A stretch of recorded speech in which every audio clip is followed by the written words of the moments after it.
हाय बच्चों and welcome back. बच्चे आज की वीडियो में हम डायमेंशनल एनालिसिस ही कंटिन्यू करने जा रहे हैं। ठीक है, आज की वीडियो में हम कौन से टॉपिक्स के बारे में पढ़ेंगे? Applications of dimensional analysis. तीन मोस्ट इंपॉर्टेंट एप्लीकेशंस पढ़नी है आज की वीडियो में। एक तो डेरिवेशन ऑफ फॉर्मूला, दूसरा conversion of one system of unit into another, और तीसरा checking the accuracy of the formula. मतलब डायमेंशनल एनालिसिस का हम यूज कहां कहां कर सकते हैं? पहला यूज कि किसी भी फॉर्मूले को अगर हमने डेराइव करना हो तो हम इसका यूज कर सकते हैं डायमेंशनल एनालिसिस का। दूसरा, अगर मुझे एक सिस्टम को दूसरे सिस्टम में कन्वर्ट करना है, जैसे कि मीटर को सेंटीमीटर में कन्वर्ट करना है, लेंथ हो गया, ग्राम पर मीटर क्यूब को किलोग्राम पर मीटर क्यूब को ग्राम पर सेंटीमीटर क्यूब में कन्वर्ट करना है, या kilogram metre square per second square को gram centimetre square per second square में कन्वर्ट करना है, मतलब एक सिस्टम को दूसरे सिस्टम में कन्वर्ट करना है। और तीसरा यूज इसका checking the accuracy of the formula. अगर हमें देखना है कि कोई हमें जो फॉर्मूला गिवन है, कोई इक्वेशन गिवन है, वो डायमेंशनली एक्यूरेट है या नहीं है, तो भी हम इसका यूज कर सकते हैं। ठीक है, शुरू करें। पहली एप्लीकेशन है डेरिवेशन ऑफ फॉर्मूला, दूसरी एप्लीकेशन है conversion of one system of unit into another, और तीसरी एप्लीकेशन है checking the accuracy of the formula. ठीक है, पहली एप्लीकेशन बच्चे डेरिवेशन ऑफ फॉर्मूला। इसकी सीधा हम क्वेश्चन ही करेंगे। जैसे कि एक क्वेश्चन हमें गिवन है यहाँ पे कि time period of simple pendulum, capital D इसका सिंबल भी दिया हुआ है, किन किन फैक्टर्स के ऊपर डिपेंड कर रहा है? मास ऑफ द बॉब के ऊपर, लेंथ ऑफ द स्ट्रिंग के ऊपर, और एक्सेलरेशन ड्यू टू ग्रेविटी के ऊपर। क्वेश्चन क्या गिवन है हमें? Deduce the formula of time period of simple pendulum by the method of dimensions, और एंड में जो कांस्टेंट के बचेगा उसकी वैल्यू क्या पुट कर देंगे हम? 2π। ठीक है, तो शुरू कैसे करना है क्वेश्चन? देखिए शुरू कैसे करना है। जो क्वांटिटी इन क्वेश्चंस में, जो क्वांटिटी किसी फैक्टर्स के ऊपर डिपेंड कर रही है, उसको लिखिए लेफ्ट हैंड साइड। बीच में आएगा प्रोपोर्शनैलिटी का साइन, और राइट हैंड साइड कौन सी क्वांटिटीज आएंगी जिनके ऊपर ये क्वांटिटी डिपेंड कर रही है। जैसे टाइम पीरियड किसके ऊपर डिपेंड कर रहा है बच्चे? मास ऑफ द बॉब के ऊपर, लेंथ ऑफ द स्ट्रिंग के ऊपर, और एक्सेलरेशन ड्यू टू ग्रेविटी के ऊपर। मास ऑफ द बॉब के ऊपर, लेंथ ऑफ द स्ट्रिंग के ऊपर, और एक्सेलरेशन ड्यू टू ग्रेविटी के ऊपर। प्रोपोर्शनैलिटी के लेफ्ट हैंड साइड कौन सी क्वांटिटी आएगी? जो डिपेंडेंट है, जो डिपेंड कर रही है। प्रोपोर्शनैलिटी के राइट हैंड साइड कौन सी क्वांटिटीज आएंगी जिनके ऊपर डिपेंड कर रहे हैं, जैसे मास, लेंथ और एक्सेलरेशन ड्यू टू ग्रेविटी। इनकी पावर्स क्या लगानी है? ए, बी और सी। पावर्स क्यों लगाई है बच्चे? क्योंकि हमें पता नहीं है कि टाइम पीरियड का जो फॉर्मूला आएगा वो किस सेंस में आएगा। जैसे मास की पावर स्क्वायर आ सकता है, लेंथ की पावर क्यूब आ सकती है, और एक्सेलरेशन ड्यू टू ग्रेविटी की पावर 1/2 आ सकती है, किसी भी तरीके से आ सकता है। तो वो पावर्स जानने के लिए हमने पावर्स यहाँ पे ए, बी और सी लगा दी। दूसरी चीज, इनकी जो ऑर्डर है बच्चे, वो आप अपने हिसाब से डिसाइड कर सकते हो। यहां पर कोई नेसेसरी नहीं है कि मास पहले लिखा है तो पहले मास ही लिखना है, फिर लेंथ और एक्सेलरेशन ड्यू टू ग्रेविटी। आप अपनी मर्जी से जो मर्जी चूज करिए। आप ऐसे भी लिख सकते हैं एल, एम और जी, और इनकी पावर आप सी, बी और ए भी लगा सकते, जैसे आपकी इच्छा हो। ठीक है,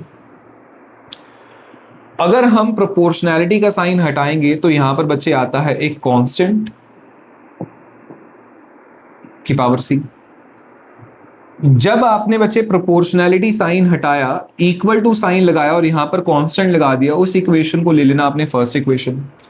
नेक्स्ट स्टेप में आप इसके डायमेंशनल फॉर्मूलाज अगर लिखेंगे, writing the dimensional formulas, writing the dimensional formulas. Time का डायमेंशनल फॉर्मूला बच्चे होता है सिर्फ और सिर्फ कैपिटल टी, लेकिन for the sake of convenience, ताकि मैं लेफ्ट हैंड साइड के डायमेंशंस को राइट हैंड साइड के डायमेंशन से कंपेयर कर पाऊं, मैं यहां पे m की पावर 0, l की पावर 0 और t की पावर 1 लिख रहा हूं। ठीक है, कांस्टेंट का कोई डायमेंशनल फॉर्मूला नहीं होता तो उसको लिखना भी नहीं है, उसको छोड़ दीजिए। मास का डायमेंशनल फॉर्मूला m होता है और इसकी पावर है a। लेंथ का डायमेंशनल फॉर्मूला l और इसकी पावर है b। Acceleration due to gravity का होता है बच्चे lt-2 और इसकी पावर है c। अगर आप इसको थोड़ा सा सॉल्व करेंगे, तो यहां पर आ जाएगा बच्चे m की पावर a, यहां पर आएगा l की पावर b, और यहां पर बच्चे लॉज ऑफ एक्सपोनेंट्स का यूज करेंगे तो l की power 1 into c is l की power c। -2 into c is t की पावर -2c। और अगर आप राइट हैंड साइड को मास, लेंथ और टाइम की टर्म्स में लिखेंगे, mlt की टर्म्स में लिखेंगे, तो हमारे पास आएगा m की पावर 0, l की पावर 0, t की पावर 1 इक्वल्स टू m की पावर a, यहां पर है बच्चे l की पावर b इंटू l की power c। It will become, अगर आप लॉ ऑफ एक्सपोनेंट का यूज करेंगे, l की पावर b प्लस c, ठीक है, और t की पावर -2c।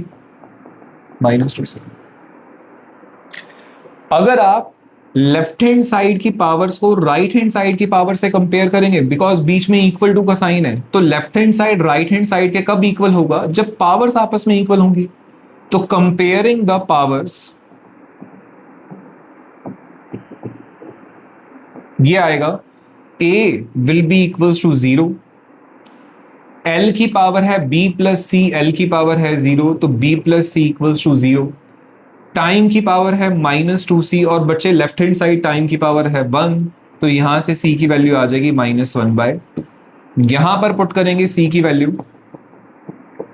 -1/2 उधर जाके +1/2 बन जाएगा, -1/2 उधर जाके +1/2 बन जाएगा, और ये b की वैल्यू आ गई और ये c की वैल्यू, a की वैल्यू आ गई।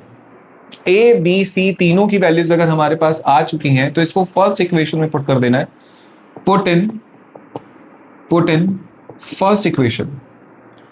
तो जब बच्चे आप फर्स्ट इक्वेशन में पुट करेंगे, तो what will get, t equals to k m की पावर 0, l की पावर 1/2 और g की पावर -1/2। -1/2 को बच्चे पॉजिटिव बनाने के लिए आप इसको डिनोमिनेटर में लेकर जाएंगे, m की पावर 0 होती है 1, तो t इक्वल्स टू आएगा k l की पावर 1/2 और g की पावर 1/2। पावर 1/2 का बच्चे मतलब होता है स्क्वायर रूट, तो ऊपर भी स्क्वायर रूट, नीचे भी स्क्वायर रूट, और साइमल्टेनियसली k कांस्टेंट को हमने क्या पुट करना था, 2π। तो t की वैल्यू आ जाएगी 2π square root of l/g। This is the formula of time period of simple pendulum. ठीक है, फाइनली ये फॉर्मूला हमारे पास डिराइव हुआ। Next question is viscous force Fv on a spherical object depends upon. तो बच्चे कौन सी फिजिकल क्वांटिटी जो है वो डिपेंड कर रही है, उसको हम लेफ्ट हैंड साइड लिख देते हैं, दैट इज विस्कस फोर्स। किन किन फैक्टर्स के ऊपर डिपेंड कर रही है? Depends upon coefficient of viscosity, इसके ब्रैकेट में इसका सिंबल भी दिया हुआ है eta, radius of spherical object r and velocity of the spherical object v। तो लेफ्ट हैंड साइड में हमने क्या लिखा? लेफ्ट हैंड साइड में हमने क्या लिखा? जो क्वांटिटी डिपेंड कर रही है, और राइट हैंड साइड क्या लिखा? जिन क्वांटिटीज के ऊपर वो डिपेंड कर रही है, और बीच में आया प्रोपोर्शनैलिटी का साइन। एंड में जो भी कांस्टेंट बचेगा उसकी वैल्यू क्या पुट कर देंगे हम? 6π।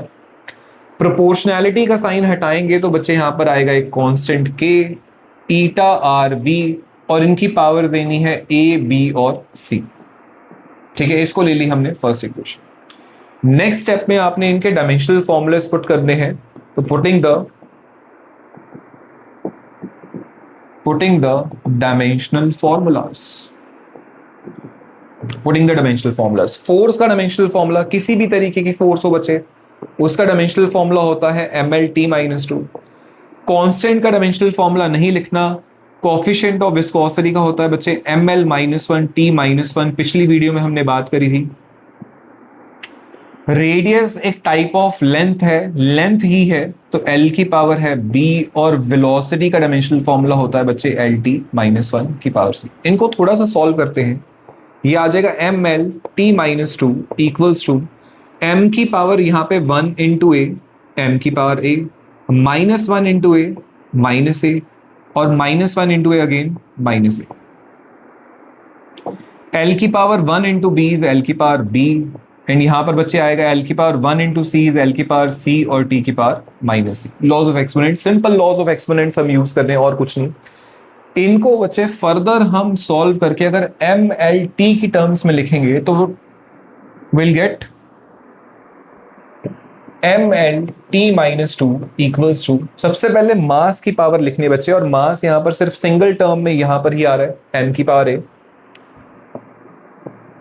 एल की पावर माइनस ए, एल की पावर बी, एल की पावर सी, तीनों आपस में मल्टीप्लाई हो रहे हैं, तो हम मल्टीप्लाई करके पावर को ऐड करके लिख सकते हैं माइनस ए प्लस बी प्लस सी, और टी की पावर विल बी माइनस ए, यहां पर मल्टीप्लाई हो रहा है और टी की पावर माइनस ए, दोनों मल्टीप्लाई हो रहे हैं, तो ये आ जाएगा माइनस ए माइनस सी।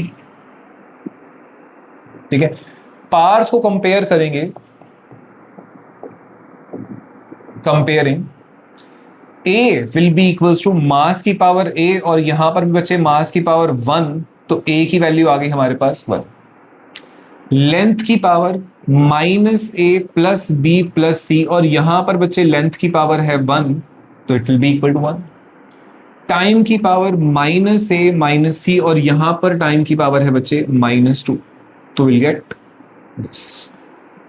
अगर आप यहां पर ए की वैल्यू पुट करेंगे तो -1, नेगेटिव साइन पहले से वहां पर था, ए की वैल्यू पुट करी 1, माइनस सी इक्वल्स टू -2, सी की वैल्यू वहां पर ले जाते हैं, -2 को यहां पर ले आते हैं, तो -1 प्लस 2 इक्वल्स टू सी, सी की वैल्यू आ गई हमारे पास +1। ए की वैल्यू और सी की वैल्यू को बचा आप अगर इस इक्वेशन में पुट करेंगे तो -1 plus B plus 1 equals to 1, 1 से 1 गया, बी की वैल्यू आ गई, तीनों की वैल्यू 1 आ गई। इन तीनों की वैल्यू कौन सी इक्वेशन में पुट कर देंगे हम? First equation. तो put in equation 1, put in equation 1, viscous force will be equals to K eta की पावर 1, आर की पावर 1, वी की पावर 1। फाइनली हम बच्चे जो कांस्टेंट हमने लिया था उसकी वैल्यू 6 पाई पुट कर देंगे, तो F V viscous force will be 6 pi eta r v. This is the formula of viscous force on a spherical object. ठीक है, next question, frequency of a vibration of a stretched string nu depends upon. तो बच्चे कौन सी quantity depend कर रही है frequency of vibration of stretched string? Frequency depend कर रही है, किन किन फैक्टर्स के ऊपर डिपेंड कर रही है? Length of the string L के ऊपर डिपेंड कर रही है, एल की power A. Mass per unit volume of the string के ऊपर डिपेंड कर रही है, एम की पावर बी। बच्चे यहां पर एम जो है वो मास पर यूनिट वॉल्यूम है, इतना ध्यान रखना, सिर्फ और सिर्फ मास नहीं है। तो what is mass per unit volume? Total mass divided by total length. और अगर आप इसका डायमेंशनल फॉर्मूला निकालेंगे तो इट विल बी ml-1। और तीसरा जो फैक्टर है जिसके ऊपर डिपेंड कर रही है दैट इज टेंशन। टेंशन एक तरीके की फोर्स होती है, तो उसका भी फॉर्मूला क्या होता है? Dimensional formula ml-2, ml-2। तो लेफ्ट हैंड साइड जो क्वांटिटी डिपेंड कर रही है, राइट हैंड साइड जिन फैक्टर्स के ऊपर वो डिपेंड कर रही है, जिन क्वांटिटीज के ऊपर वो डिपेंड कर रही है। अगर हम प्रोपोर्शनैलिटी साइन हटाएंगे तो इट विल गिव के, इसको ले लिया हमने फर्स्ट इक्वेशन। ठीक है, राइटिंग द डायमेंशनल फॉर्मूलाज, तो इसको हम लिख रहे हैं m0 l0 t की पावर -1। कांस्टेंट का कोई डायमेंशनल फॉर्मूला होता नहीं है बच्चे, लिखना भी नहीं है। l length is l, l की power a। Mass per unit volume is ml-1 की पावर b, और टेंशन इज फोर्स, तो इसकी पावर c। थोड़ा सा अगर हम इसको सॉल्व करें, इक्वल्स टू, सबसे पहले बच्चे मास को लिखेंगे, ये सबसे पहले थोड़ा सा और इसको सॉल्व करते हैं। 1 into b, 1 into b is m की power b, -1 into b is l की पावर -b, यहां पर भी आ जाएगी। This is 1 into c is m की power c, 1 into c is l की power c, -2 into c is l की पावर t की पावर -2c। अब इनको बच्चे अगर हम सॉल्व करेंगे तो इट विल गिव सबसे पहले m लिखना है, फिर l लिखना है, एंड देन फिर t लिखना है। अगर हम मास लिखेंगे तो m की पावर b मल्टीप्लाई हो रही है m की पावर c, तो c से, तो m की power b plus c। l की पावर a, l की पावर -b, l की पावर c, तीनों आपस में मल्टीप्लाई हो रहे हैं, तो l की power a plus -b is -b और प्लस c। t की पावर अकेला यहां पे -2c है। ठीक है, ठीक है। अगर हम बच्चे कंपेयर करेंगे डायमेंशंस को, अगर हम डायमेंशंस को कंपेयर करेंगे, कंपेयरिंग, तो व्हाट विल गेट, मास की पावर है b प्लस सी, मास की पावर है 0, तो यहां पर आ जाएगा बच्चे b plus c equals to 0। Second equation, length की पावर है a minus b plus c, यहां पर लेंथ की पावर है 0, तो a minus b plus c equals to 0। Length की पावर को लेंथ की पावर से इक्वेट करना है और टाइम की पावर को टाइम की पावर से इक्वेट करना है, तो -2c इक्वल्स टू -1। नेगेटिव से नेगेटिव साइन गया, c की वैल्यू आ गई बच्चे 1/2। अगर आप यहां पर पुट करेंगे पूरा +1/2, उधर जाके क्या बन जाएगा, -1/2। ठीक है, और यहां पर बच्चे दोनों वैल्यूज पुट करेंगे, this is minus of -1/2 +1/2 equals to 0, तो a +1/2 +1/2 इक्वल्स टू 0, +1/2 1/2, तो इट विल 1, तो a की वैल्यू आ गई बच्चे -1। ये तीनों a, b और c की वैल्यू जो भी आई है, इनको कौन सी इक्वेशन में पुट करना है, फर्स्ट इक्वेशन में। तो put in first equation, put in first equation, तो it is nu equals to k, nu equals to k l की पावर -1, m की पावर -1/2 और t की पावर 1/2। नेगेटिव पावर्स को बच्चे पॉजिटिव बनाने के लिए हम डिनोमिनेटर में लेकर जाएंगे, t की पावर 1/2, m की पावर 1/2, टाइम सॉरी टेंशन का भी स्क्वायर रूट और मास पर यूनिट लेंथ का भी स्क्वायर रूट, तो दोनों का कॉमन स्क्वायर रूट लगा के हमारे पास फॉर्मूला आ जाएगा, कॉमन स्क्वायर रूट लगा के हमारे पास फॉर्मूला आएगा और साइमल्टेनियसली k की वैल्यू भी 1 पुट कर देंगे, तो nu will be equals to 1/l square root of t by m. This is the formula of frequency of vibration of stretched string. ठीक है,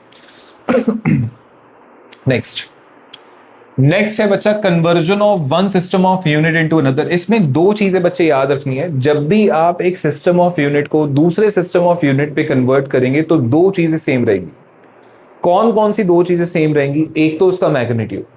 फॉर एग्जाम्पल आपने बच्चे एक पॉइंट से दूसरे पॉइंट तक लेंथ मेजर करी और let's say this length comes out to be 1 metre, let's say this length comes out to be 1 metre. अगर हम सेंटीमीटर स्केल में मेजर करें इस लेंथ को तो वो कितनी आएगी, 100 सेंटीमीटर। बट मीटर से सेंटीमीटर में अगर मैं मेजर कर रहा हूं, पहले मीटर में कर रहा था, अब मैं सेंटीमीटर में कर रहा हूं, तो ये जो लेंथ है, एक्चुअल लेंथ जिसको हम मेजर कर रहे हैं, वो थोड़ी ना चेंज हो जाएगी। तो इसको बोलते हैं कि जब भी हम एक सिस्टम को दूसरे सिस्टम में कन्वर्ट करेंगे उसका मैग्नीट्यूड सेम रहेगा। Let's take another example. ठीक है, मैंने एक वेइंग मशीन के ऊपर एक मास को मेजर करा, that mass comes out to be 1 kilogram. ठीक है, अब 1 वैल्यू क्यों आई, क्योंकि मैंने इसको किसमें मेजर करा था, किलोग्राम यूनिट में। लेट्स से अगर मैं इसको ग्राम्स में मेजर करता तो वैल्यू कितनी आती, 1000 ग्राम। तो किलोग्राम से जब मैंने सिस्टम को कन्वर्ट करा, यूनिट को कन्वर्ट करा, या किलोग्राम से ग्राम में मेजर करा, तो मास की वैल्यू थोड़ी ना चेंज हो गई। तो दिस इज व्हाट, कि जब भी हम एक सिस्टम को दूसरे सिस्टम में कन्वर्ट करते हैं उसका मैग्नीट्यूड जो है वो सेम रहता है, मैग्नीट्यूड कभी भी चेंज नहीं होता।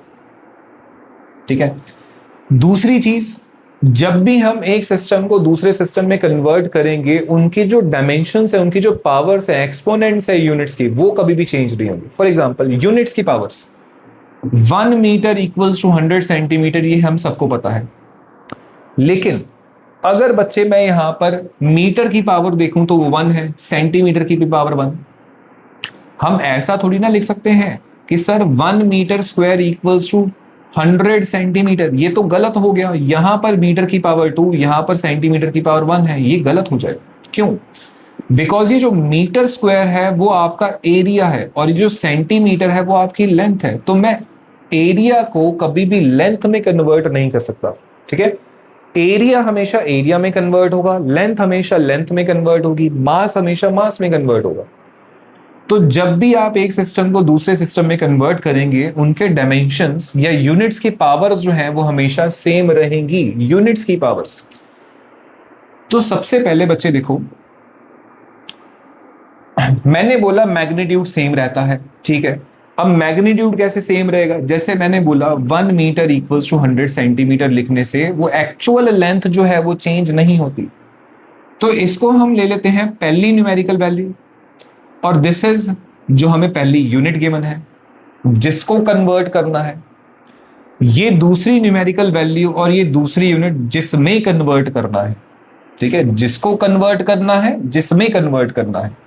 तो ये जो प्रोडक्ट है, ये जो रिटर्न चीज है, मतलब N1 U1 और N2 U2, ये तो आपस में क्या रहेंगे, इक्वल रहेंगे। इसका मतलब है मैग्नीट्यूड सेम रहना। 1 metre equals to 100 centimetre, 1 kilogram equals to 1000 gram. ठीक है, 1 metre square equals to 10,000 centimetre square. ठीक है जी। अगर मैं इसमें लेट्स से U1 और U2 मेरे को किस फॉर्म में दिए होंगे, इनमें मास, लेंथ और टाइम तो होगा ही होगा। ठीक है, तो मैं यहां पर पुट कर देता हूं N1 यूनिट जो है वो हमें मास, लेंथ और टाइम की टर्म्स में दे सकते हैं। तो let's say M1 L1 T1, लेकिन इनकी पावर्स के बारे में नहीं पता, तो मैं A B और C ले रहा हूं। मुझे कोई भी पावर दे सकते हैं, कोई भी यूनिट दे सकते हैं, लेकिन जो यूनिट देंगे वो यहीं से निकल के आएगी। ठीक है, और N2 और जो यूनिट होगी, जैसे मान लेते हैं ये जो यूनिट है इसमें मास, लेंथ, टाइम गिवन है, तो इसमें भी मास, लेंथ और टाइम ही तो गिवन होगा। लेकिन यहां पर जो पावर्स हैं वो पावर्स जो हैं वो यहां पर भी सेम रहेंगी। ठीक है, अब हमें क्वेश्चन में क्या गिवन होगा, क्वेश्चन में हमें गिवन होगा कि कन्वर्ट करो 1 मीटर को लेट्स से सेंटीमीटर में। तो पहली न्यूमेरिकल वैल्यू हमें गिवन है, पहली यूनिट भी गिवन है, दूसरी न्यूमेरिकल वैल्यू N2 की वैल्यू हमें निकालनी होगी, और सेंटीमीटर दूसरी यूनिट भी हमें गिवन है। तो सारी चीजें हमें गिवन होंगी, बस हमें निकालना क्या होगा, N2 की वैल्यू। N2 निकालेंगे तो it is N1 L1 T1 A B और C, ये उधर जाके डिवाइड हो गया की पावर A B और C। अब क्योंकि मासेस की पावर सेम है, सॉरी 2 2 और 2, मासेस की पावर सेम है, लेंथ की पावर सेम है और टाइम की पावर सेम है, तो मैं इसको ऐसे लिख सकता हूं that N2 equals to N1 M1 upon M2 की power A, L1 upon L2 की पावर B और T1 अपॉन T2 की पावर C। बस ये चीज याद रखना बच्चे इसमें कि N2 जो है वो न्यूमेरिकल वैल्यू हमें निकालनी है, N1 गिवन होगी। ठीक है, M1 L1 T1 मैं यहां पे लिख देता हूं N1 M1 L1 T1, ये चारों जो हैं वो गिवन क्वांटिटी की टर्म्स हैं, जो क्वांटिटी हमें गिवन है या जो सिस्टम ऑफ यूनिट हमें गिवन है, terms of given system of unit, terms of given system of unit. और N2 M2 L2 T2 ये वो टर्म्स हैं जिस सिस्टम में हमें कन्वर्ट करना है, terms of system to which it is converted. ठीक है, N1 M1 L1 T1 जो गिवन सिस्टम है उनकी टर्म्स है, N2 M2 L2 T2 जिस सिस्टम में कन्वर्ट करना है उनकी टर्म्स होंगे। ठीक है, तो ये फॉर्मूला हम यूज करके किसी भी सिस्टम को दूसरे सिस्टम में कन्वर्ट कर सकते हैं। जैसे कि यहां पर बच्चे क्वेश्चन है कि कन्वर्ट करो 1 पर किलोग्राम मीटर स्क्वायर सेकंड को पर ग्राम सेंटीमीटर स्क्वायर सेकंड में कन्वर्ट करना है। अब यहां पर बच्चे एक चीज नोटिस करो, मास की पावर -1, मास की पावर -1, लेंथ की पावर 2, यहां पर भी लेंथ की पावर 2, टाइम की पावर 1, यहां पर भी टाइम की पावर 1 दी हुई है। ठीक है, तो जब भी हम एक सिस्टम को दूसरे सिस्टम में कन्वर्ट करेंगे, इनके जो डायमेंशंस होंगे, इनकी जो पावर्स होंगी यूनिट की, वो हमेशा सेम रहेंगी। अब यहां पर है क्या, गिवन न्यूमेरिकल वैल्यू हमें 1 दी हुई है। ठीक है, और गिवन सिस्टम में मास कौन सी टर्म्स में गिवन है, सिर्फ और सिर्फ मास देखिए बच्चे, किलोग्राम्स की टर्म्स में गिवन है। तो M1 की वैल्यू हम क्या पुट करेंगे, 1 किलोग्राम। गिवन सिस्टम में लेंथ कौन सी टर्म्स में गिवन है, मीटर में, तो इसकी वैल्यू हम पुट कर देंगे 1 मीटर। और गिवन सिस्टम में टाइम कौन सी टर्म्स में गिवन है, सेकंड में, तो 1 सेकेंड। ठीक है, दूसरा न्यूमेरिकल वैल्यू बच्चे n2 तो हमें निकालनी ही है, लेकिन जिस सिस्टम में हमें कन्वर्ट करना है उसमें मास कौन सी टर्म्स में गिवन है, ग्राम, तो यहां पर हम 1 ग्राम लिख देंगे। लेंथ कौन सी टर्म्स में गिवन है, सेंटीमीटर, तो यहां पर हम 1 सेंटीमीटर लिखेंगे। टाइम सेकंड्स में गिवन है तो यहां पर हम 1 सेकेंड। अब कई बच्चे मेरे को पूछते हैं सर यहाँ पे 1 क्यों लगा रहे हैं, सिर्फ ग्राम सेंटीमीटर वगैरह क्यों नहीं लगा रहे। 1 हम बच्चे इसलिए लगाते हैं क्योंकि 1 लगाने से 1 को अगर हम किसी भी नंबर से मल्टीप्लाई करते हैं तो हमें वही नंबर मिल जाता है। इसलिए अगर हम यहाँ पे 1 भी पुट कर दे तो कोई प्रॉब्लम नहीं है, कोई चक्कर नहीं है। 1 को किसी से मल्टीप्लाई करोगे सेम आंसर आएगा, लेकिन जो गिवन न्यूमेरिकल वैल्यू है n1 जो वो हमें 1 गिवन है। ठीक है, n1 m1 अपॉन l1,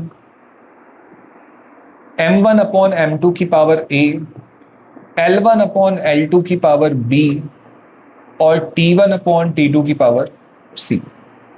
ठीक है, बट एक और चीज, a b c की वैल्यू हमें नहीं पता, यहां पर a b और c की वैल्यू क्या पुट करनी है। आप a b c की वैल्यू देखने के लिए a जो है वो मास की पावर है तो मास की पावर देखो, b जो है वो लेंथ की पावर है तो लेंथ की पावर देखो, c जो है वो टाइम की पावर है तो टाइम की पावर देखिए। अब मास की पावर क्या है बच्चे, -1, लेंथ की पावर क्या है 2 और टाइम की पावर क्या है 1। तो ये वैल्यूज हमें वहां से मिल जाएगी।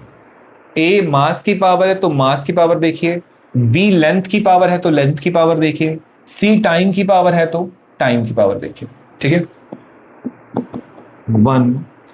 1 किलोग्राम अपॉन में 1 ग्राम की पावर -1। ठीक है, 1 मीटर अपॉन 1 सेंटीमीटर की पावर 2 और 1 सेकेंड अपॉन 1 सेकेंड की पावर 1।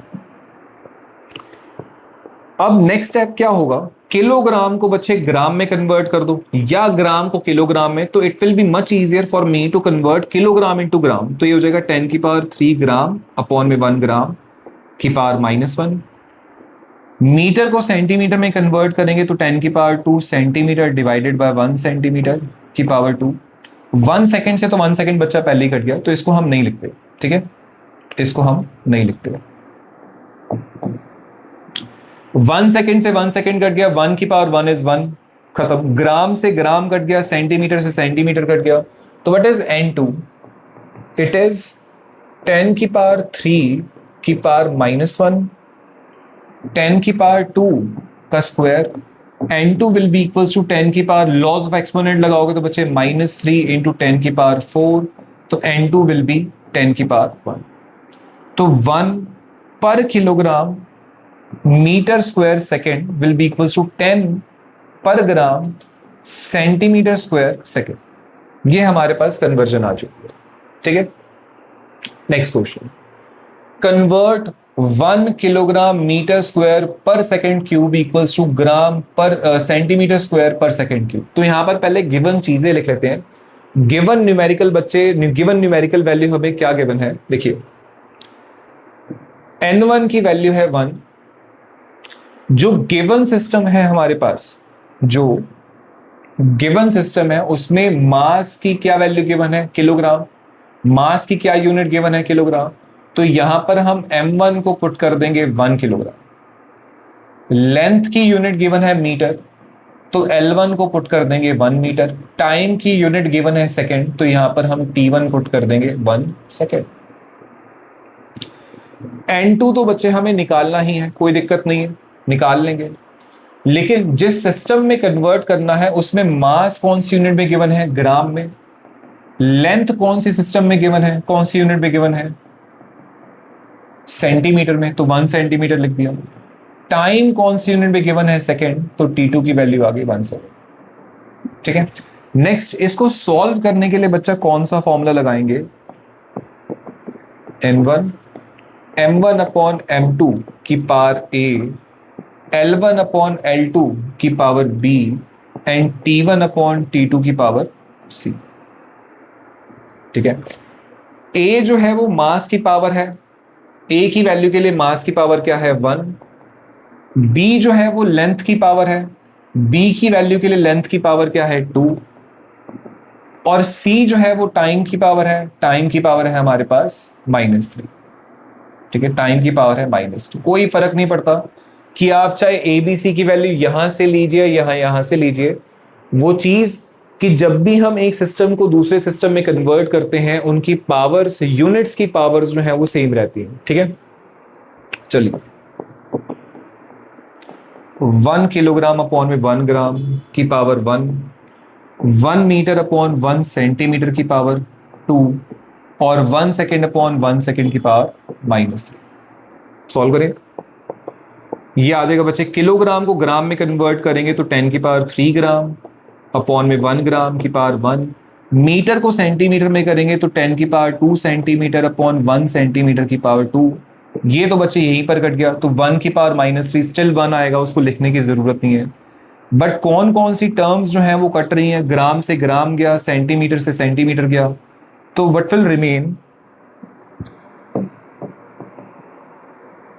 10 की पावर 3 मल्टीप्लाई बाय 10 की पावर 2 का square, it will be into 10 की power 4, it will come out to be 10 की पावर 7। तो हम ये लिख सकते हैं कि 1 kilogram metre square per second cube equals to 10 की power 7 gram centimetre square per second cube.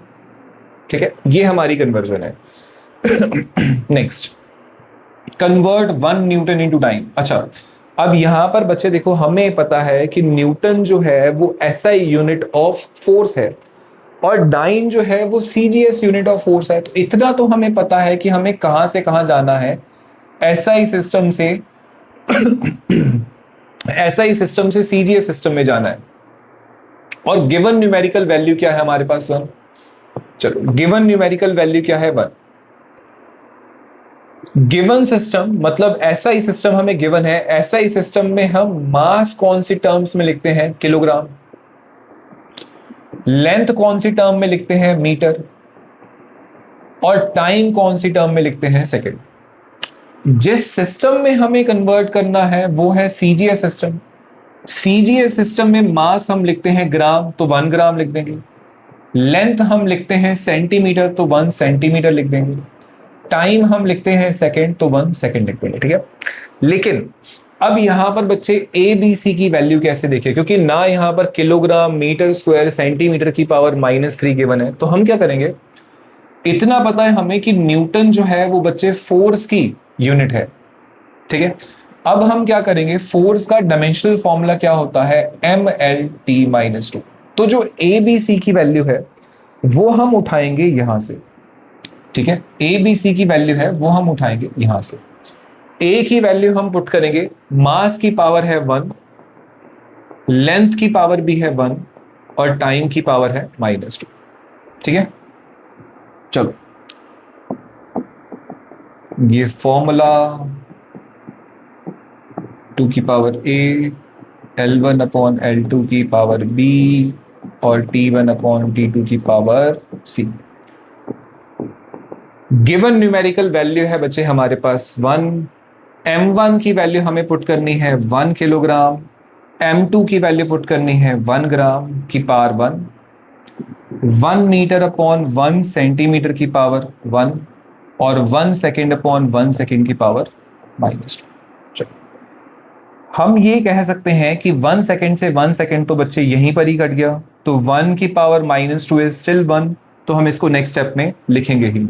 Let's say यहां पर कर देते हैं हम, N2 इक्वल्स टू आ गया, किलोग्राम को अगर हम ग्राम में कन्वर्ट करेंगे तो 10 की पावर 3 ग्राम अपॉन में 1 ग्राम, मीटर को सेंटीमीटर में कन्वर्ट करेंगे तो 10 की power 2 centimetre divided by 1 centimetre, centimetre से सेंटीमीटर गया, ग्राम से ग्राम गया, तो N2 की वैल्यू आ गई इंटू 10 की पावर 2, N2 इज 10 की पावर 5। तो हम ये लिख सकते हैं दैट 1 न्यूटन इक्वल्स टू 10 की पावर 5 डाइन। अच्छा, इसको उल्टा भी करके लिख सकते हैं, लेट्स से मेरे को डाइन से न्यूटन में जाना है तो I can write 1 dyne equals to 10 की पावर -5 न्यूटन, ये उधर जाके डिवाइड हो जाएगा। ठीक है, अभी तो हमारा आंसर बच्चे ये है, अभी तो हमारा आंसर ये है। Next question, convert 1 joule into a, वही सेम क्वेश्चन, वैसा ही सेम क्वेश्चन। जूल हमें पता है it is the unit of energy, it is the unit of energy, but in which system? SI system. erg is also the unit of energy, but in which system? CGS system. तो अभी भी हमें बच्चे यही पता है कि हमें SI से CGS सिस्टम में कन्वर्ट करना है, ठीक है? SI से CGS सिस्टम में कन्वर्ट करना है, और गिवन न्यूमेरिकल वैल्यू क्या है हमारे पास? N1 की वैल्यू क्या है? 1. तो N1 की वैल्यू 1 पुट कर देंगे। गिवन सिस्टम कौन सा है बच्चे? SI. SI में मास कौन सी टर्म्स में लिखते हैं? 1 किलोग्राम। लेंथ कौन सी टर्म्स में लिखते हैं? 1 मीटर। और टाइम कौन सी टर्म्स में लिखते हैं? टाइम कौन सी टर्म्स में लिखते हैं? 1 सेकेंड। जिस सिस्टम में हमें कन्वर्ट करना है वो है CGS सिस्टम। CGS सिस्टम में मास हम लिखते हैं ग्राम में, लेंथ हम लिखते हैं सेंटीमीटर में, और टाइम बच्चे हम लिखेंगे 1 सेकेंड, ठीक है? CGS। लेकिन इसके भी बच्चे ABC की वैल्यूज हमें नहीं पता, तो हम किस तरफ जाएंगे बच्चे? इनके डायमेंशनल फॉर्मूले की तरफ। एनर्जी का डायमेंशनल फॉर्मूला होता है ml²T-2। तो व्हाट इज मास की पावर? मास की पावर हम 1 पुट कर देंगे, लेंथ की पावर हम पुट कर देंगे 2, और टाइम की पावर हम पुट कर देंगे -2, ठीक है? टाइम की पावर हम पुट कर देंगे -2। Next, writing the formula,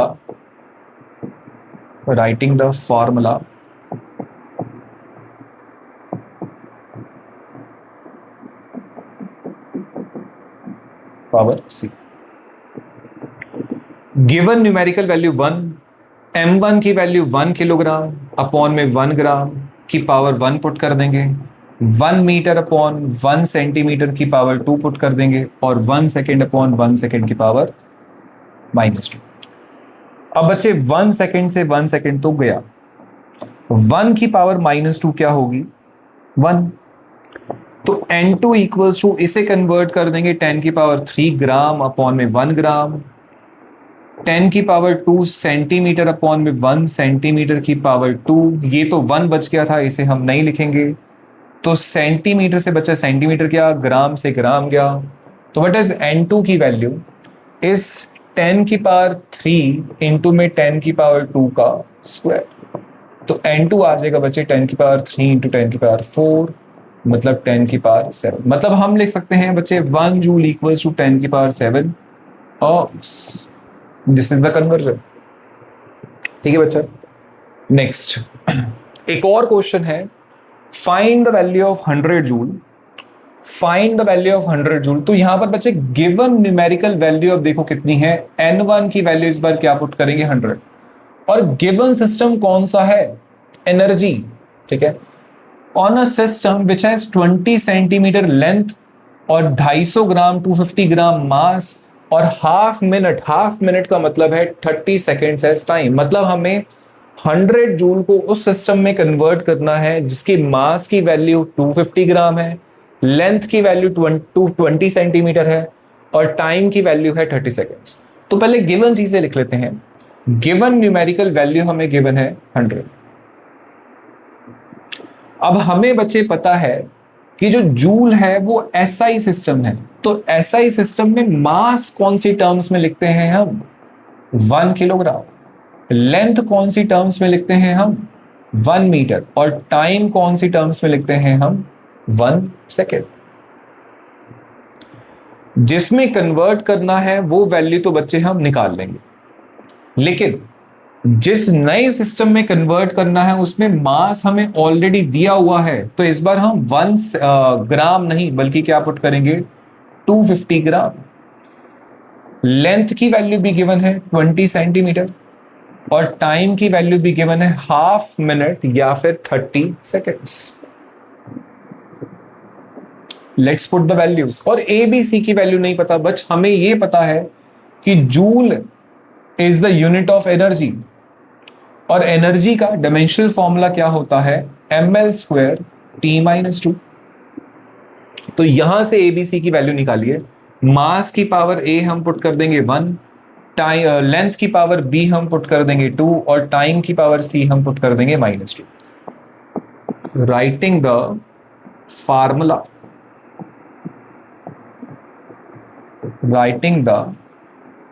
formula,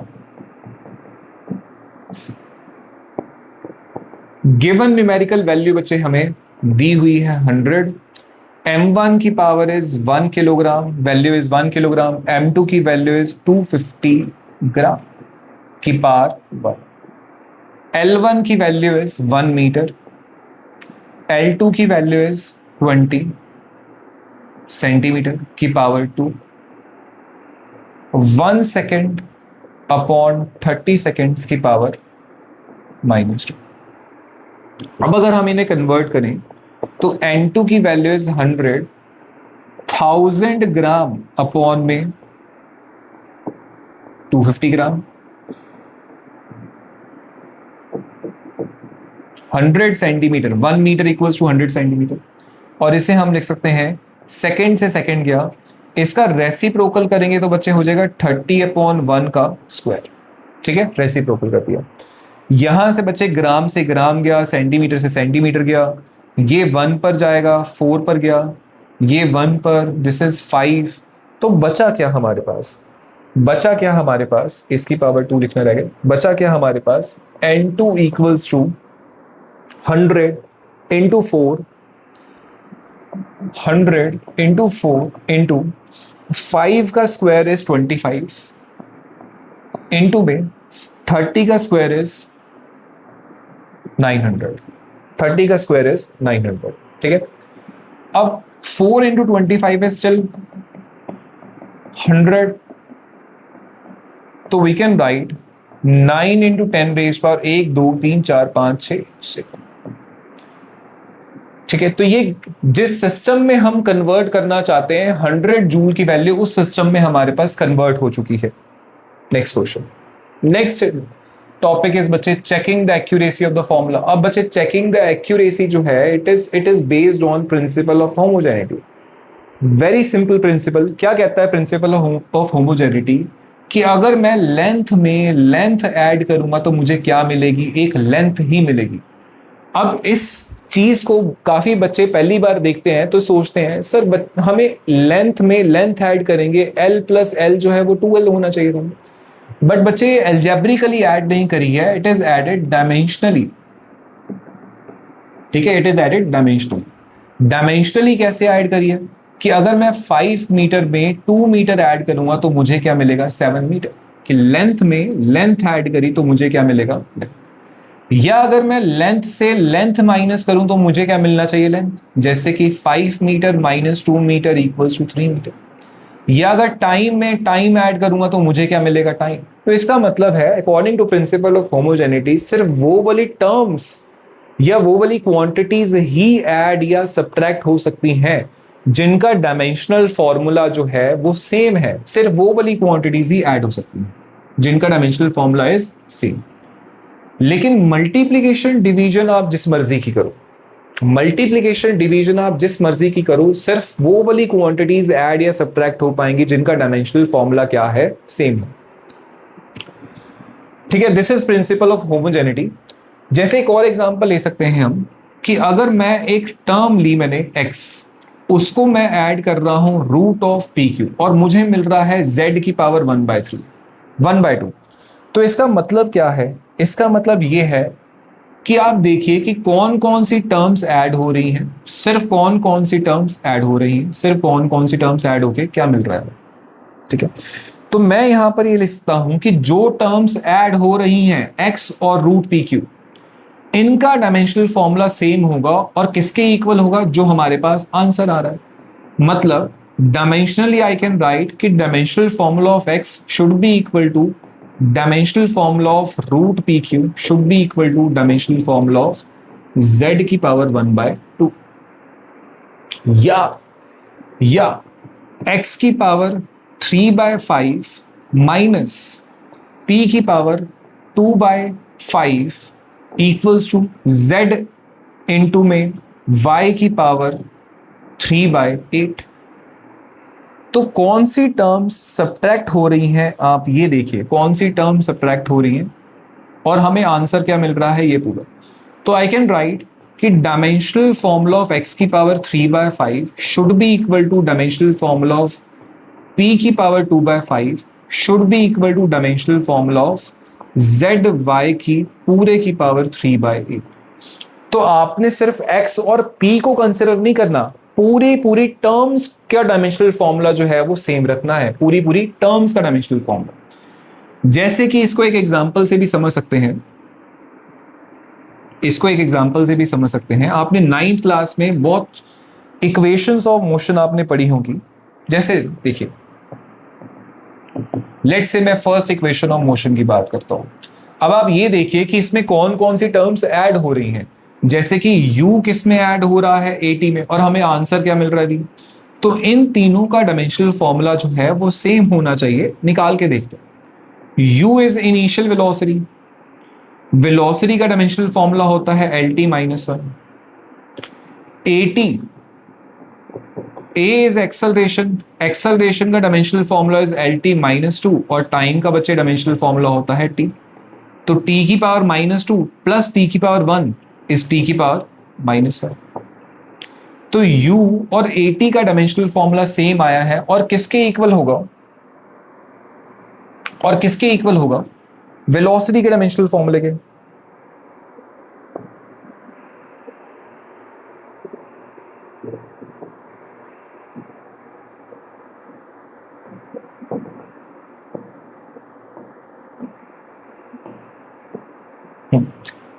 और किसके इक्वल होगा, और किसके इक्वल होगा, वेलोसिटी के डायमेंशनल फॉर्मूले के। ठीक है, इसका मतलब u का डायमेंशनल फॉर्मूला, at का डायमेंशनल फॉर्मूला और v का डायमेंशनल फॉर्मूला क्या हुआ, सेम हुआ। वेलोसिटी का dimensional formula equals to u का dimensional formula equals to at का डायमेंशनल फॉर्मूला। तो जो टर्म्स ऐड हो रही हैं, जो टर्म्स ऐड हो रही हैं उनका dimensional formula should be equal, and it is also equal to the जो टर्म हमें मिल रही हैं ऐड करवा के। एक और एग्जांपल जैसे हम इसका ले लें, s equals to ut plus half at square, another equation of motion, second equation of motion जो आपने पढ़ी है। तो इसमें देखिए कौन कौन सी टर्म्स ऐड हो रही हैं, कौन कौन सी टर्म्स ऐड हो रही है। एक तो ut, एक हाफ at स्क्वायर, और हमें आंसर क्या मिल रहा है, s। तो इन तीनों का dimensional formula should be equal t minus 1 velocity का, टाइम का t, तो t की पावर माइनस 1, t की पावर 1, माइनस 1 प्लस 1 0, तो यहां पर बचेगा सिर्फ l। हाफ at स्क्वायर, बचे हाफ का डायमेंशनल फॉर्मूला हम लिखते नहीं है, कांस्टेंट टर्म का डायमेंशनल फॉर्मूला हम नहीं लिखते। एक्सेलरेशन का इज lt माइनस 2, और टाइम का स्क्वायर हो जाएगा, तो ये हो जाएगा माइनस 2 प्लस 2 0, ये टर्म्स तो कट गई, तो बचा क्या l। और जो आंसर मिल रहा है s, इसका डायमेंशनल फॉर्मूला इज l, क्योंकि s इज डिस्प्लेसमेंट। तो जो टर्म्स ऐड हो रही हैं उनका डायमेंशनल फॉर्मूला और जो आंसर आ रहा है उसका डायमेंशनल फॉर्मूला तीनों का सेम है आपस में। ठीक है, this is principal of homogeneity. But आप एक और चीज नोटिस करिए बच्चे इसमें, कि जो टर्म्स अलग अलग हैं वो मल्टीप्लाई हो सकती है, वो मल्टीप्लाई हो सकती है, लेकिन ऐड सिर्फ कौन सी होंगी, जिनका डायमेंशनल फॉर्मूला सेम होगा। या हम यू भी बोल दे, देखो, that power pressure equals to force upon में एरिया। तो अलग अलग फिजिकल क्वांटिटीज डिवाइड हो सकती हैं और आंसर भी अलग फिजिकल क्वांटिटी के टर्म्स में आ सकता है, लेकिन जो क्वांटिटीज ऐड होंगी उन पूरे का डायमेंशनल फॉर्मूला क्या आएगा, सेम आएगा। This is principal of homogeneity. अब इसके बेसिस पे क्वेश्चन कैसे आएंगे, देखिए इसके बेसिस पे क्वेश्चन कैसे आएंगे। जैसे हमें क्वेश्चन में गिवन होगा दिया होगा कि check the dimensional consistency of the equation. Check करो कि जो इक्वेशन हमें गिवन है वो डायमेंशनली एक्यूरेट है कि नहीं है। ठीक है, तो सबसे पहले बच्चे डायमेंशंस ऑफ एलएचएस, पहली इक्वेशन हम सॉल्व कर रहे हैं। लैम्डा इज वेवलेंथ, वेवलेंथ का डायमेंशनल फॉर्मूला बच्चे हमने पढ़ा है एल। ऐसे ही dimensions of RHS is h upon में mv। h is Planck constant, क्या डायमेंशनल फॉर्मूला होता है, t माइनस 1। मास का m और वेलोसिटी का lt माइनस 1। देखिए मास से मास गया, t माइनस 1 से t माइनस 1 गया, यहां पर है t की पावर 2, t की पावर 1, तो इट विल बी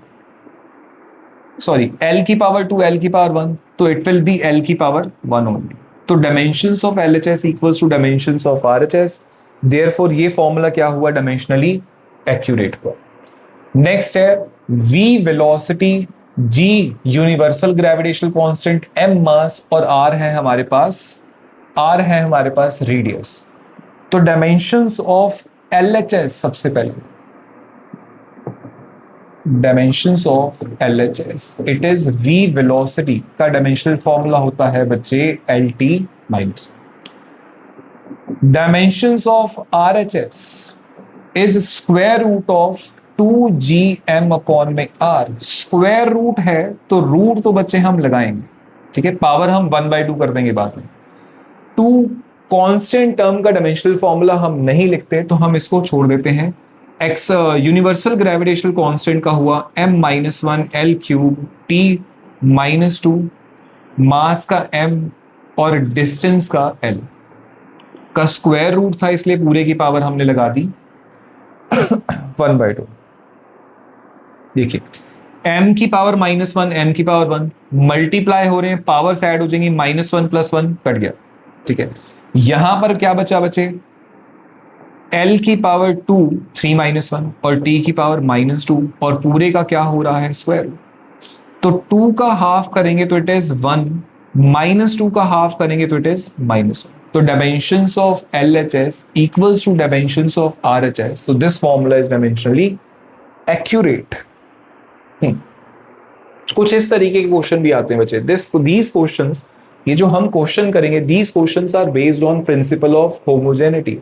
कैसे देखो, let's say हमें एक इक्वेशन गिवन है that f equals to a root x plus bt का स्क्वायर। हमें क्या करना है कि a बाय b का डायमेंशनल फॉर्मूला निकालना है। मतलब हम क्या करेंगे, पहले a का डायमेंशनल फॉर्मूला निकालेंगे, फिर b का डायमेंशनल फॉर्मूला निकालेंगे, दोनों को डिवाइड कर देंगे तो a बाय b का आ जाएगा, ठीक है। अब कैसे निकालेंगे, देखो इन क्वेश्चन को सॉल्व करने के लिए पहले ये देखो कि कौन कौन सी टर्म्स ऐड हो रही हैं, उनका डायमेंशनल फॉर्मूला क्या आएगा, सेम। किसके इक्वल आएगा, फोर्स के। तो डायमेंशनली या according to principle of homogeneity मैं लिख सकता हूं कि डायमेंशनल फॉर्मूला ऑफ x जो है वो dimensional formula of a root x के और dimensional formula of bt square के इक्वल है। तो पहली इक्वेशन क्या बनी, f equals to a root x। What is the dimensional formula of force, ml T-2 और x जो है वो बच्चे यहां पर डिस्टेंस है, तो l की पावर स्क्वायर रूट का मतलब है पावर 1/2। ये उधर जाके डिवाइड हो जाएगा,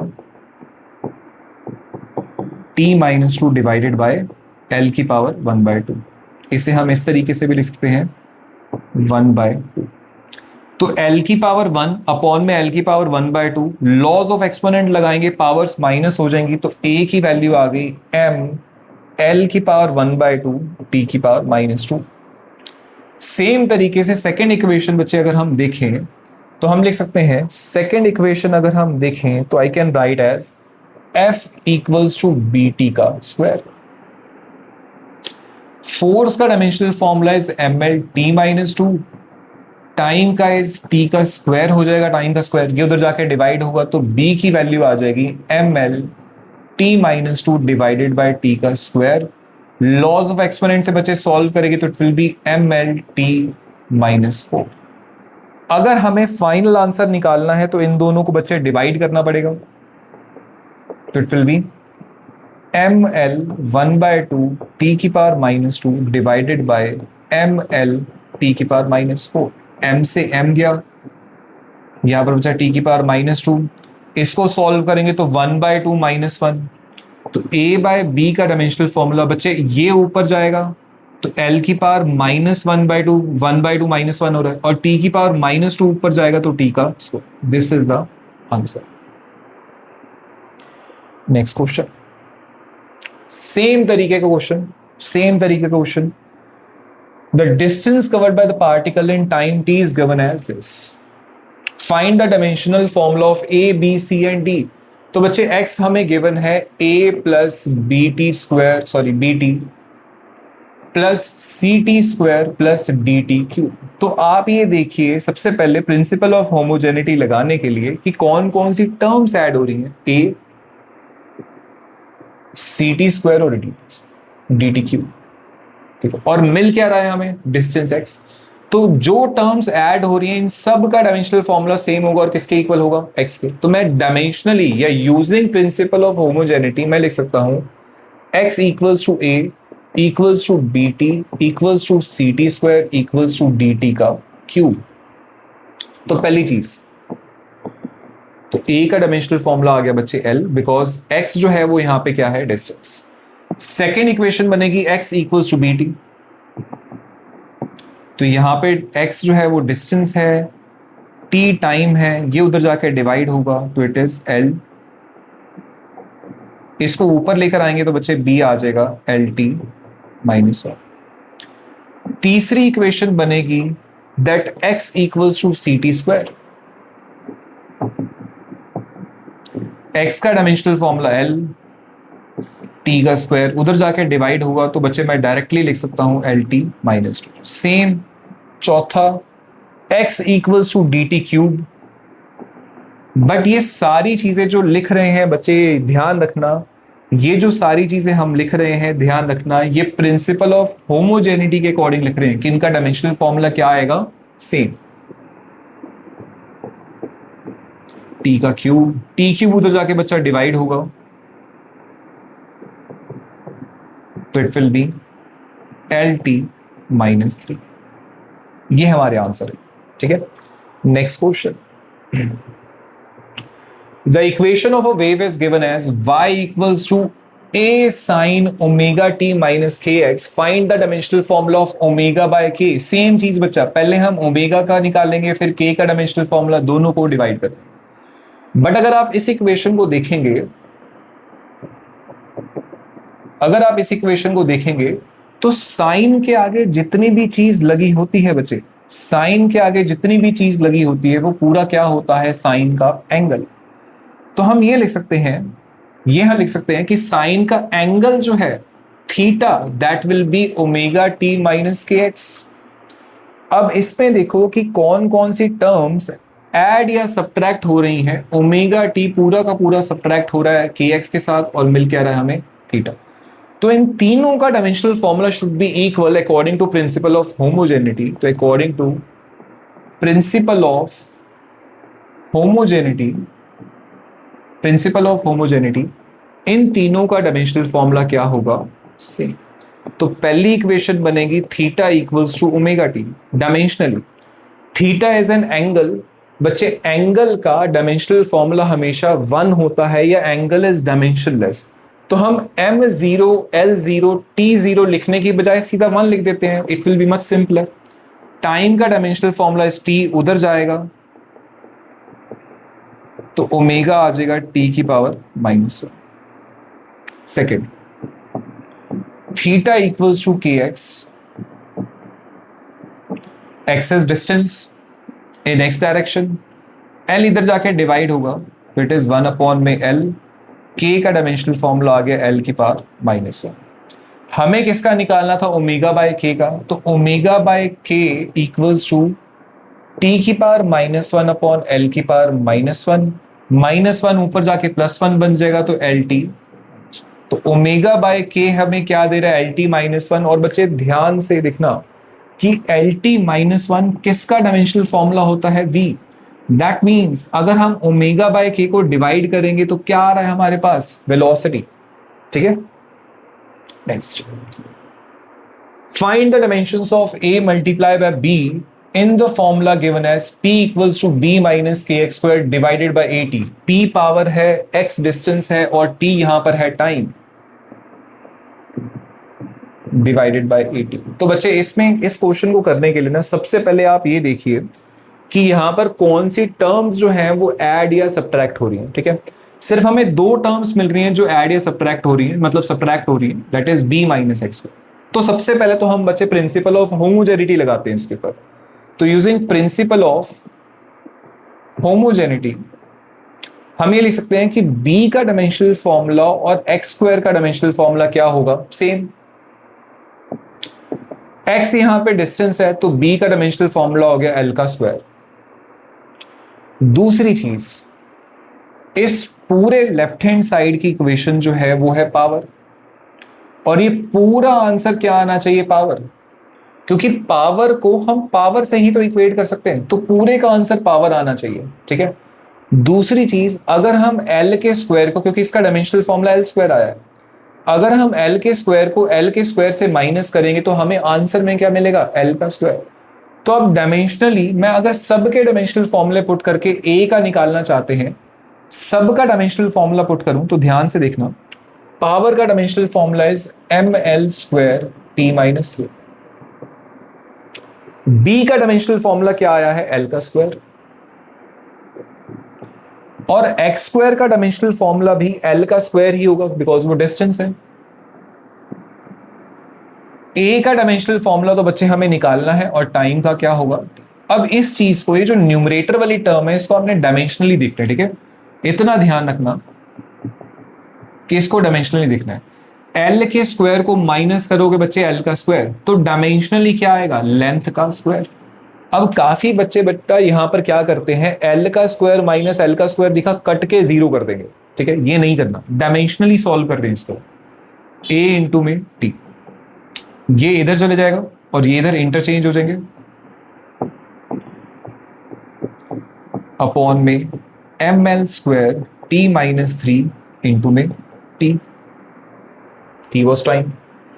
l के स्क्वायर से l का स्क्वायर गया, इन तीनों को बच्चे अगर आप ऊपर ले जाओगे तो आंसर आएगा m माइनस 1 और t की पावर माइनस 3, डिनोमिनेटर में सॉल्व कर लेते हैं, माइनस 3 इंटू में t की पावर माइनस 3 इंटू में t की पावर 1, इस t की पावर माइनस 2 ऊपर जाके प्लस 2 बन जाएगा।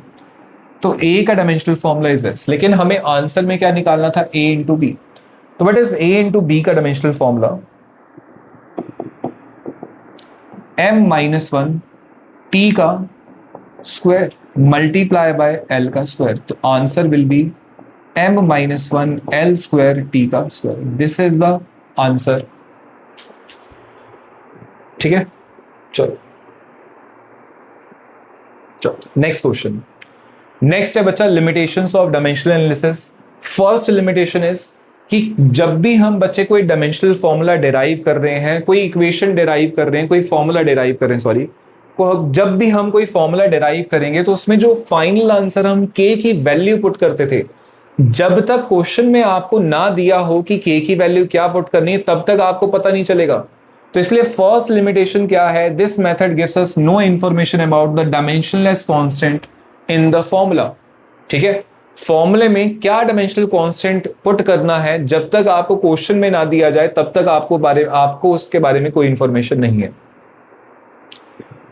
नेक्स्ट है, we can not derive the formula containing trigonometric functions, exponential functions या फिर लॉगरिथमिक फंक्शंस। ट्रू। लेट्स से एक एग्जांपल से इसको समझते हैं।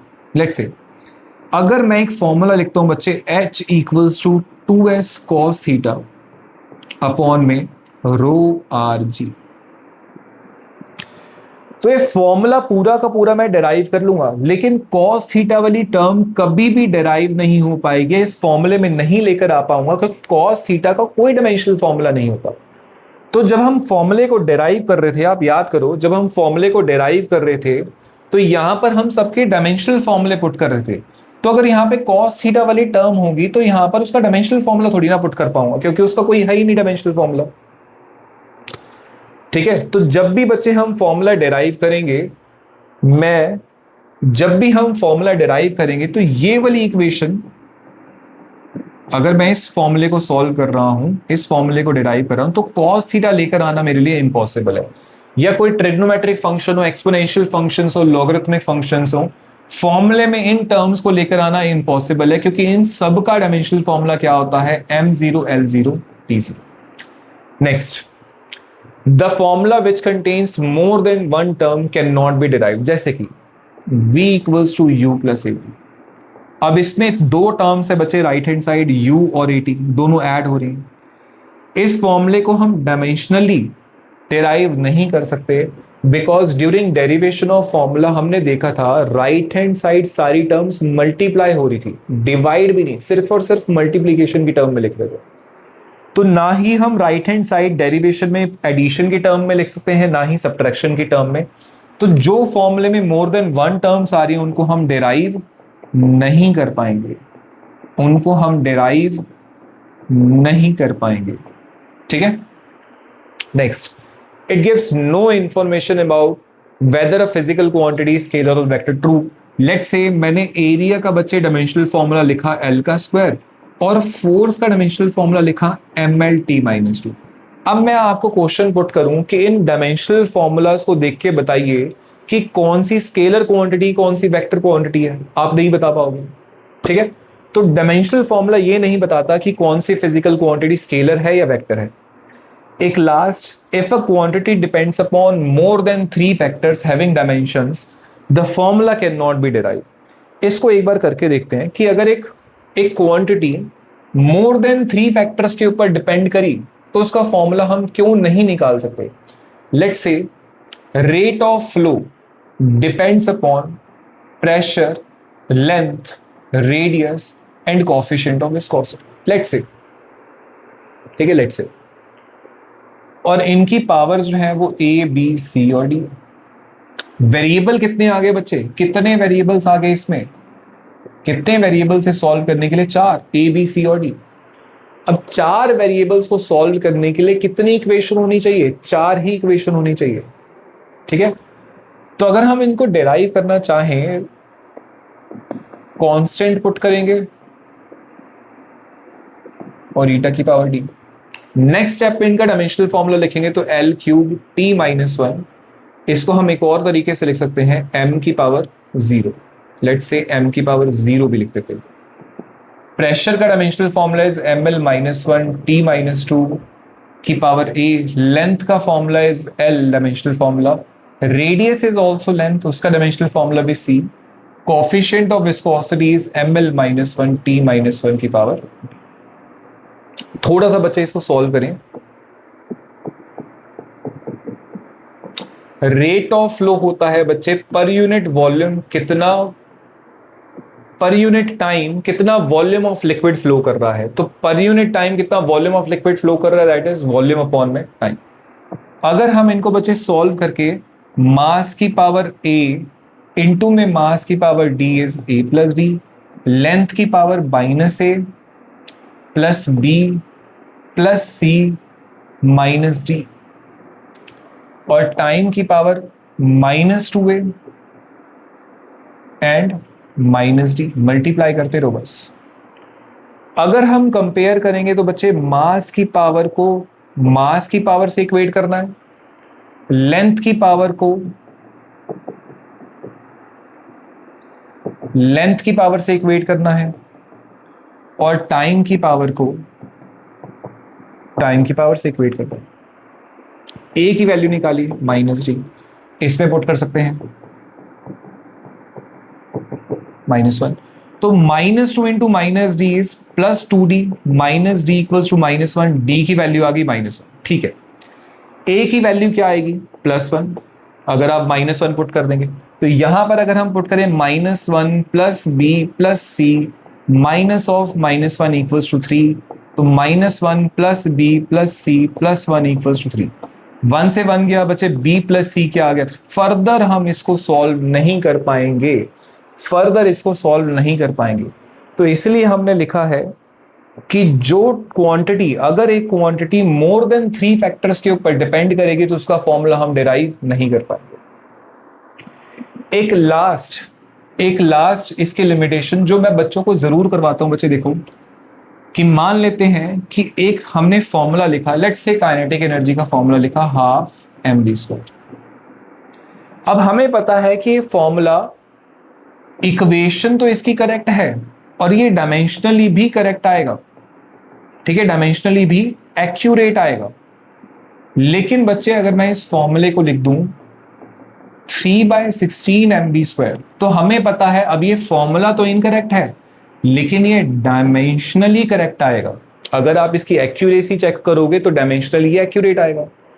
तो one of the limitation is this कि अगर एक फॉर्मूला डायमेंशनली एक्यूरेट निकलता है तो हमें नहीं पता चलेगा कि वो इक्वेशन उसकी करेक्ट है कि नहीं है, ठीक है।